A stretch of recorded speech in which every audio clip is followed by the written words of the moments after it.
Anthony Bourdain on Asia Argento, his favorite movies, and why Donald Trump would be a terrible Dinn. Anthony Bourdain watched 30 minutes of Baby Driver before he walked out of the movie theater. "It rubbed me the wrong way from the beginning," he said, looking back on an experience that led him to tweet "Fuck Baby Driver" to his millions of followers. "I felt like right away I knew what was going to happen to everybody in the cast. I just felt it was telegraphed so early and painfully. I had a violent physical reaction. I stumbled out the theater in a pit of depression and fury." That's the thing about Bourdain, who has spent 2 decades hosting food shows with a unique blend of machismo, travel fever, and cultural inquiry, a television personality who's a creature of cinema. He devours movies almost as frequently as the cuisines at the center of his show. And in all instances, he's man of discerning tastes. "When you called, I was watching Edge of Darkness, with Mel Gibson, which is this horrifyingly bad film based on this incredibly great 5-hour British series," he said, picking up the phone on a Thursday afternoon in between shoots. "I'm mesmerized by its awfulness. Some things should never be remade."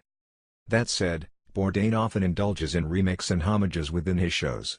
On CNN's Anthony Bourdain, Parts Unknown, which he's hosted for 5 years, his cinematic influences often overshadow the food in the various countries he travels. "It's always been, to one extent or another, a stealth food show," he said. "We pretend it's about food. It rarely is. We always talk about films first, before we head to a location, for visual cues, for sound, for editing. We love nothing more than duping, emulating, or riffing on a film that few of our audiences have actually seen." On his show, Bourdain has spent time with film luminaries ranging from Francis Ford Coppola to Darren Aronofsky, but the June 3rd episode is an especially potent reflection of his cinephilia. Hong Kong finds Bourdain celebrating the city through his longtime affection for Wong Kar-wai movies, sampling expressionistic clips from Chungking Express and In the Mood for Love, and hanging around the city with the filmmaker's rambunctious cinematographer Christopher Doyle. Watching Doyle, a kooky ball of energy whose gray hair and lanky figure resemble Bourdain enough to make them look like brothers, it's a wonder it took so long for their paths to cross.